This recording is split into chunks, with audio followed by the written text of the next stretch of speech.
Bonjour à tous, j'espère que vous vous portez bien. Nous bénissons le Seigneur pour aujourd'hui.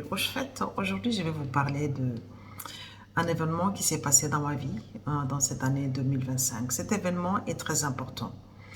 Il faut quand même que je puisse m'expliquer parce que parmi vous, il y a des gens qui me suivent depuis beaucoup d'années et du coup, vous avez vu que, Maman Bénédicte, Mère des Nations, elle est devenue pasteur. Comment est-ce que ça peut se passer comme ça? Tu dors, tu te réveilles demain, tu portes un titre ministériel. C'est de mon devoir de pouvoir vous éclairer. Vous savez, nous vivons parmi les hommes, nous faisons des choses parmi les hommes, pour les hommes, avec les hommes. Et à chaque fois qu'il y a un changement, nous avons le devoir de, non pas de nous expliquer, mais éclairer au moins les gens pour qu'ils comprennent ce qui s'est passé. Ok, on m'a Oui, effectivement, on m'a ordonné pasteur il y a quelques 2 semaines. C'était le 7 décembre 2025 à Kinshasa. Je marche avec le Seigneur depuis 35 ans. Là, c'est depuis que j'ai donné ma vie au Seigneur que j'ai cru, j'ai dit que non, je m'abandonne entre les mains de Dieu. Mais avant cela, depuis ma tendre enfance, je suis une enfant, j'étais une enfant qui a aimé l'église. J'ai passé beaucoup de temps dans l'église. Au fait, l'église, c'était comme ma deuxième maison.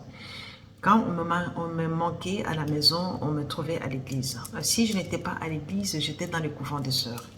Dans le couvent des sœurs, parce que là, tellement que j'étais assidue au temple, que les prêtres, les sœurs salésiennes avaient remarqué que non, j'avais vraiment cet amour-là du Seigneur et nous faisait faveur à des petites filles, des filles de 10 ans, 11 ans, 12 ans, à cette tranche d'âge-là. On nous prenait au couvent pour nous donner une éducation, en fait, pour ajouter à l'éducation que les parents nous donnaient, quoi, pour nous préparer à notre vie de jeune fille, de femme, épouse ou de mère, si jamais on le deviendrait un jour. Alors, j'ai chanté à l'église en tant que petite fille, je dansais à toutes les bonnes occasions, des grandes fêtes, j'étais toujours là. En fait, je faisais toujours la tête partout où je me trouvais. Je dansais bien, je chantais bien, je chantais dans la chorale des grands. Déjà, à 10 ans, ma voix s'imposait. On savait savoir si j'étais là, si je n'étais pas là. Je balayais l'église, je sarclais dehors, j'enlevais, j'ai ramassé les mauvaises herbes. Au fait, j'étais là. Je faisais des voyages de prière. J'ai même oublié comment est-ce qu'on appelle ça. Déjà petite, en fait, j'avais l'amour du Seigneur. Alors, en fait, à 15 ans, 16 ans, la jeunesse est venue, l'adolescence est arrivée. Avec la curiosité de la jeunesse, je me suis perdue un peu. Je me suis perdue pendant un moment et le Seigneur, par sa grâce, il m'a retrouvée, il m'a récupérée. Alors, depuis que le Seigneur m'a récupéré, ça fait aujourd'hui 35 ans que je marche avec le Seigneur. Alors, la première des choses que Dieu m'avait demandé de faire et qu'il a organisé lui-même, c'était que après ma conversion, je puisse quitter mes parents. J'avais quitté, il avait organisé un voyage et j'étais partie. Et dès lors, je ne suis plus rentrée, au fait, rentrée pour demeurer dans la maison de mes parents. Je suis partie pour du bon, du moins rentrée pour les vacances, mais pour la première fois quand j'étais partie, j'étais rentrée après 24 ans. Et tout le temps que j'ai passé loin de mes parents, après l'appel, le Seigneur a pris beaucoup de temps pour m'équiper, pour me former, pour me transformer, pour me briser. Et voilà, il a pris le temps qu'il a voulu, je ne sais pas pourquoi. Bon, pendant tout ce temps-là, je ne peux pas dire que je n'étais pas servante de Dieu. Je travaillais, je sers le Seigneur, j'aide les gens, j'assiste les gens, je donne de bons conseils, j'écris, j'ai fait des petites vidéos. Et certaines d'entre vous m'ont découvert peut-être par mes postings et ça a aidé beaucoup de gens jusque-là. Mais seulement, je n'ai pas porté un titre ministériel. Alors, je ne le portais pas. Pourquoi? Parce que déjà, les gens m'avaient validé.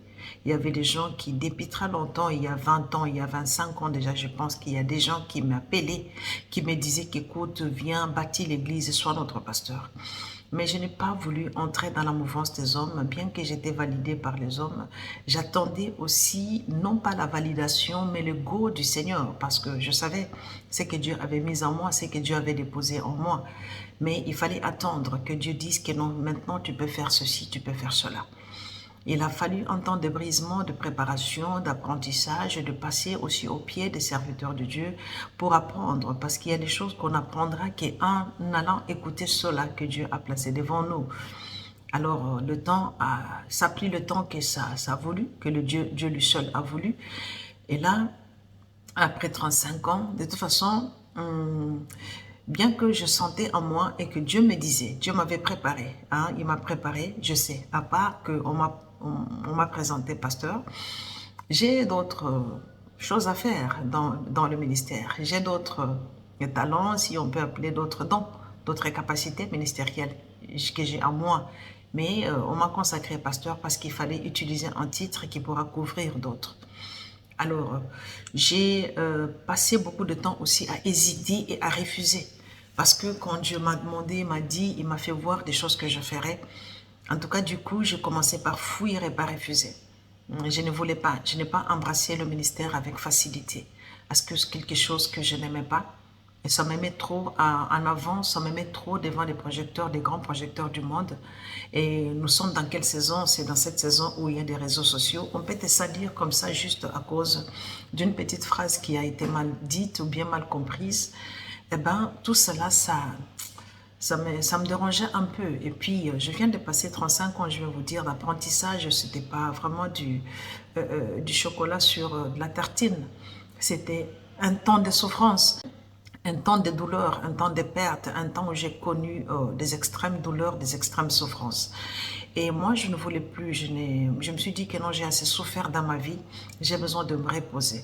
Et pendant que moi, je cherche à me reposer, le Seigneur me dit, bon, voilà, c'est maintenant.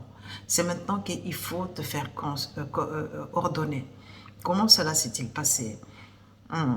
C'était au mois de janvier, le 1er janvier 2024. Souvent, moi, chaque 1er janvier, Dieu me donne un message pour l'année qui commence.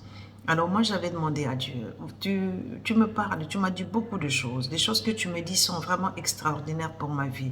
Mais pourquoi je ne vois pas ces choses se réaliser? Le Seigneur m'a répondu carrément.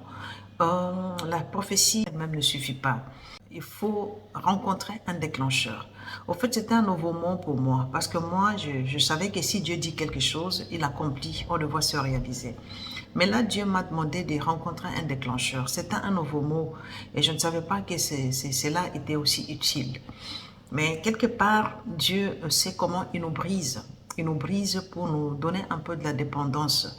Parce que quand Dieu commence à faire tout et on sent que non, on peut tout faire soi-même, et là, c'est là que vient l'orgueil.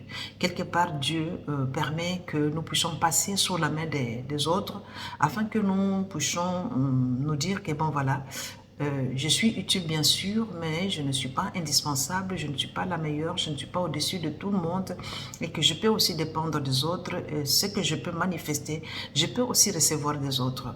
Et je sais que quand Dieu me place sur le chemin des douleurs pour le brisement, il a utilisé toutes les pistes possibles, même pour sortir en tant que servante dans cette dimension. Il a fallu que je passe par l'imposition des mains, parce que là aussi c'était un fait pour moi. Le Seigneur m'a révélé beaucoup de choses, j'ai beaucoup d'expérience avec le Seigneur, beaucoup de révélations en face du Seigneur. Et bien, je me suis dit, je n'ai pas besoin que quelqu'un m'impose les mains, parce que le Seigneur m'a suffisamment imposé des mains. Et quand Dieu m'a parlé du ministère avant, quand il m'avait appelé, il m'a imposé les mains. Et je me suis sentie dans les bras du Seigneur, je me suis sentie une fois encore ceci, cela. Et je me disais que cela suffisait. Quelle main peut être posée sur ma tête qui va être plus grande que la main du Seigneur lui-même? Mais le Seigneur, il est comme ça. Ce qu'il fait, c'est qu'il lit dans le ciel. Il aimera aussi que ça puisse aussi être manifesté et lié aussi sur terre.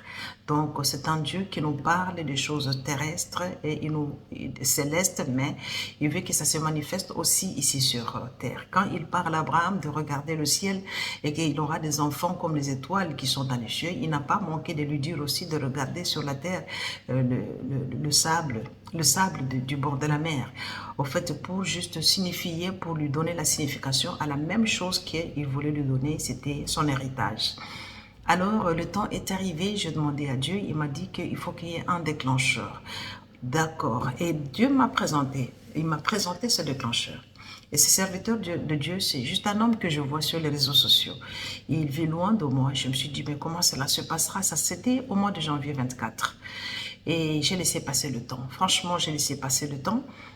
Et quand le mois de fin septembre est arrivé, c'est comme vraiment la durée d'une grossesse. Je vois encore dans un rêve, on me dit, va rencontrer le déclencheur. Et on m'a fait voir que j'avançais vers lui. Il était quelque part. Et je lui disais que, écoutez, le Seigneur m'a demandé de venir auprès de vous parce que vous devez déclencher quelque chose dans ma vie. Et que ce soit le ministère, les bénédictions, tout ce qu'il m'a dit, il fallait que je passe sous votre main pour que vous puissiez déclencher. Mais je me suis dit, comment cela se fera? Je me suis réveillée, je me rendors pendant la journée. On me dit que, écoute, le monsieur, je vais envoyer le serviteur, mon serviteur à côté de toi. Dès que tu le verras dans ton voisinage, il faut aller vers lui.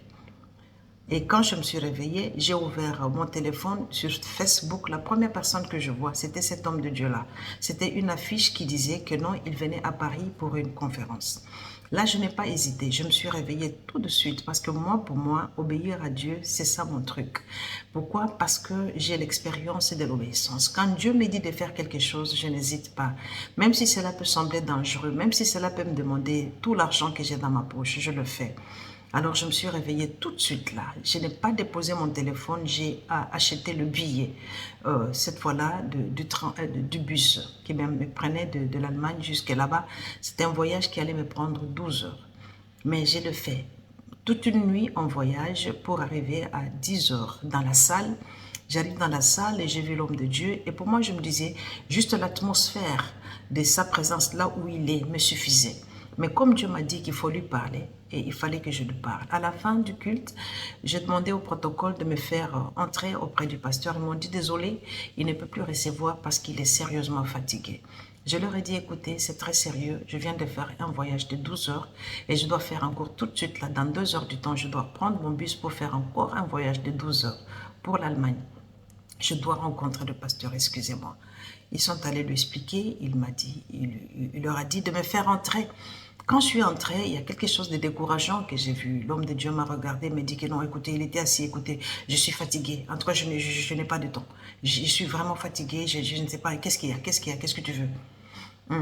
Là, j'ai demandé, oh, petite femme, maîtrise de soi. Je lui dis, homme de Dieu, je suis venue auprès de vous parce que Dieu m'a demandé de vous rencontrer pour que vous puissiez déclencher des choses qu'il a placées en moi et qu'il m'a dites. Il m'a dit, ok. D'abord, je lui dis que non, Dieu m'a demandé, le Seigneur m'a parlé de vous. Il a été directement frustré. Oh, qu'est-ce qu'il y a? Qu'est-ce que Dieu t'a dit? Vous voyez, les hommes de Dieu, hein, parfois ils n'aiment pas qu'on leur dise que Dieu m'a dit quelque chose. Parfois, on a peur que Dieu puisse dévoiler certains secrets. Je lui dis que non, non, il m'a dit de moi que je puisse venir auprès de vous pour que vous puissiez déclencher quelque chose dans ma vie. Bon, il a compris le terme. Il a prié pour moi. On a parlé juste pendant 1 minute et il a prié pour moi pendant 30 secondes. Tout ça, ça ne pouvait que me décourager. Mais écoutez, il n'avait pas de temps pour moi pour me décourager. Parce que moi, c'était pas la longueur de temps que je pouvais passer avec lui qui était important. C'était pas le nombre de mots, de phrases qu'il allait prononcer qui était important pour moi.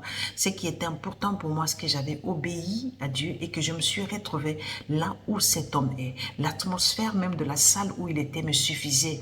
Le fait même que je l'ai vu, que je l'ai regardé dans les yeux et il ne m'a pas imposé les mains.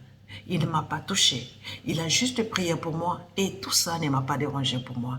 Parce que je dis que c'était pas lui, c'est Dieu qui a tout simplement, il a mis quelque chose en lui et qu'au travers de ce que Dieu a mis en lui, Dieu voulait juste véhiculer ça en moi. Et tous les moyens sont bons. Je ne me suis pas laissé décourager. J'étais dans la joie. Et il m'a dit, bon voyage. J'ai dit, merci beaucoup. Je suis sortie. Dès lors, bon, je ne l'ai plus vu, j'ai plus causé avec lui. Parce que Dieu ne m'a pas demandé qu'il fasse un suivi.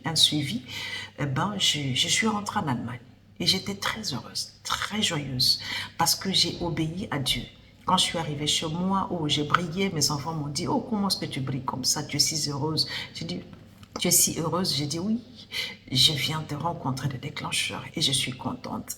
Et quand je m'endors, c'est le jour-là que le Seigneur me dit, en rêve. Moi, Dieu me parle plus en rêve. Et beaucoup, je cause beaucoup. Quand Dieu veut se révéler à moi, il se révèle. Et on me dit, maintenant, va te faire consacrer. Waouh! Et quand on me dit de me faire consacrer, on me montre le chemin que je dois suivre et qui m'amenait vers la personne qui devait prier pour moi. J'avais le choix, je pouvais faire le choix. Mais Dieu m'a présenté la personne. Et c'était à Kinshasa et c'était auprès du serviteur de Dieu qui a prié pour moi, pour ceux du moins qui l'ont vu. Et alors, je me suis dit, bon, ça c'est devenu sérieux. Je me suis réveillée, mon Dieu, c'est trop des consécrations. Mais moi, je croyais que Dieu, dès que j'ai quitté le déclencheur, j'allais voir des miracles, j'allais voir des explosions, j'allais peut-être ramasser un sac d'argent en route, ça allait être extraordinaire. Peut-être mon compte en banque serait rempli de 10 millions d'euros, j'allais rencontrer. Bon, voilà, c'était ça mon idée. Mais le Seigneur me dit, maintenant, va te faire ordonner. C'est ça. La première des choses, Dieu voulait qu'on commence par là. Qu'on commence par là, vraiment. Donc, on entre dans la logique de Dieu. J'appelle le serviteur de Dieu.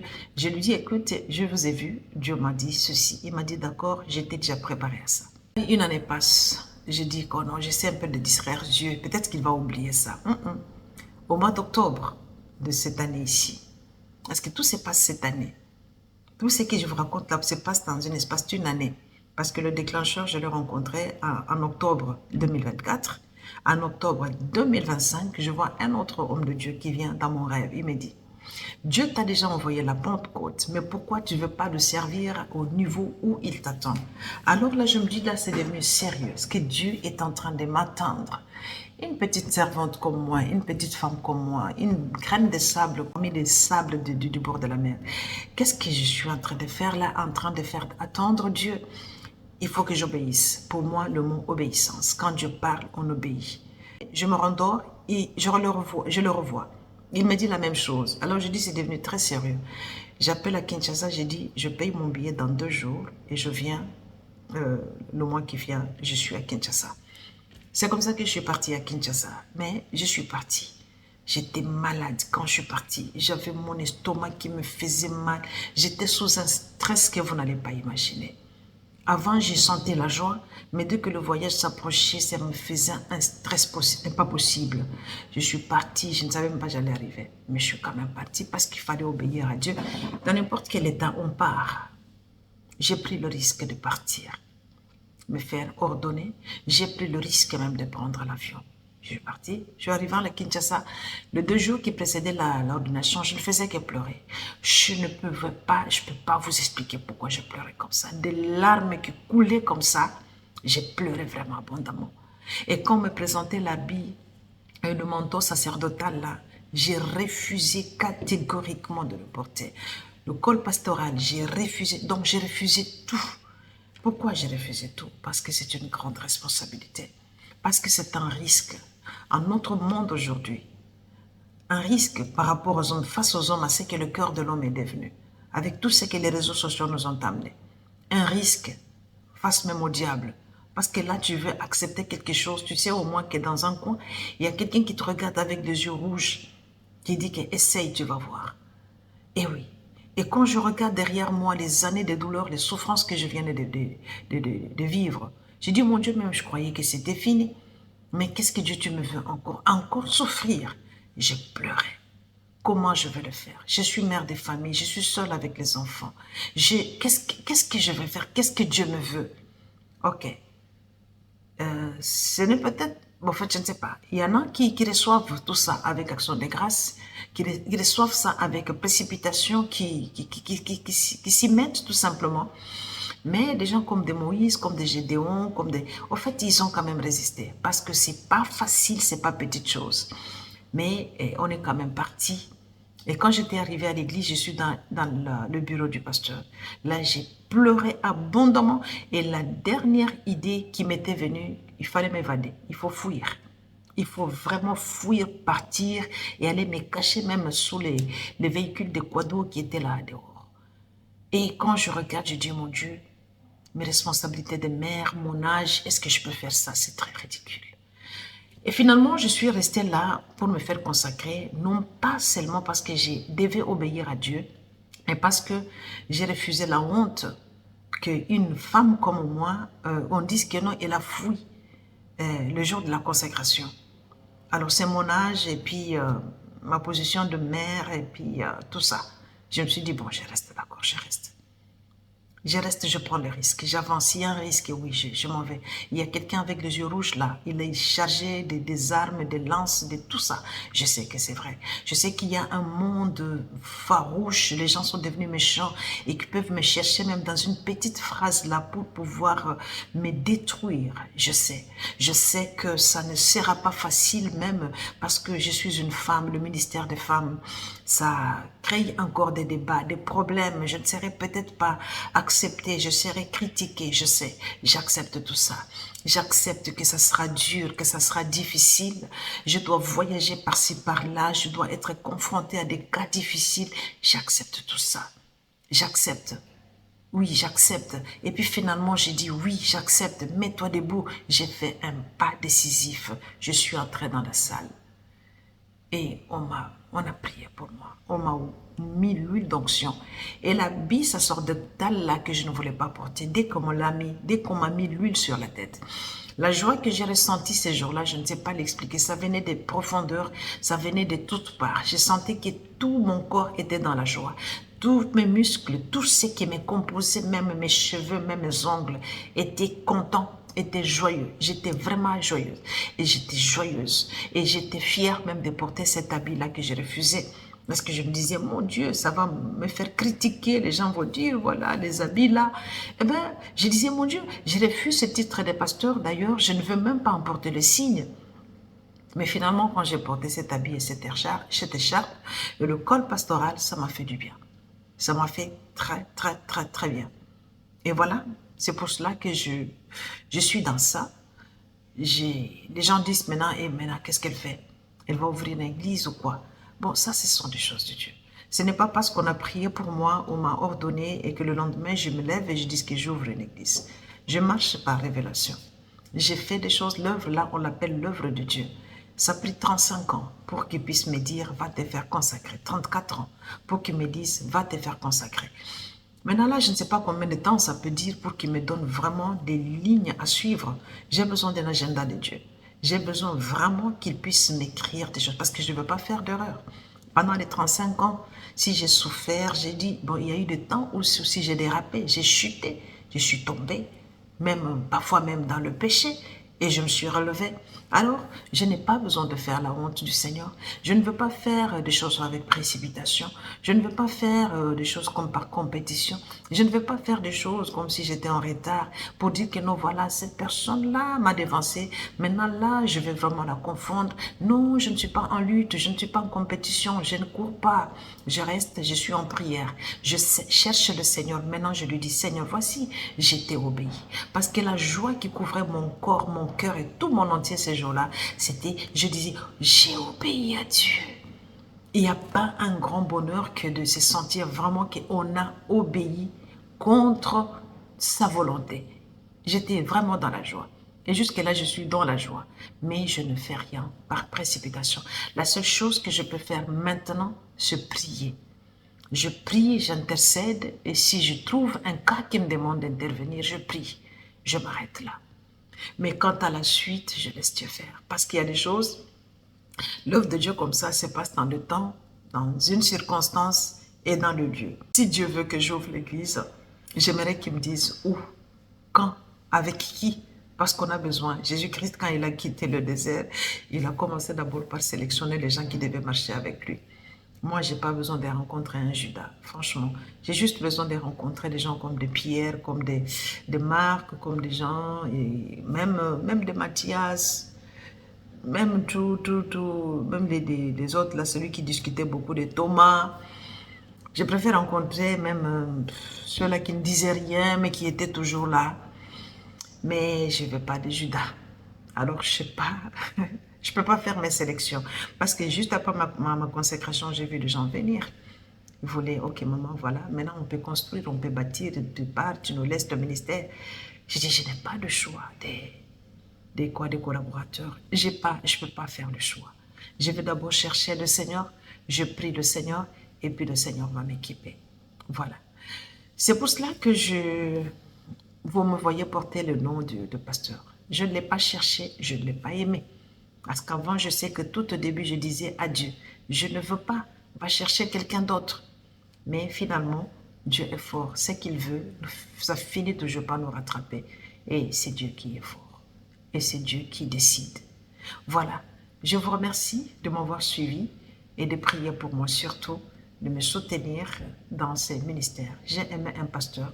Dès qu'il a vu que j'ai été ordonné, il m'a écrit un message. Il m'a juste donné des conseils. C'est quoi un pasteur? Comment doit vivre un pasteur? Pour qui, pourquoi et comment faire des choses? J'ai aimé et c'est là. J'aimerais encore écouter de tels conseils et surtout prier pour moi. Que Dieu vous bénisse. Votre soeur, votre maman, votre amie.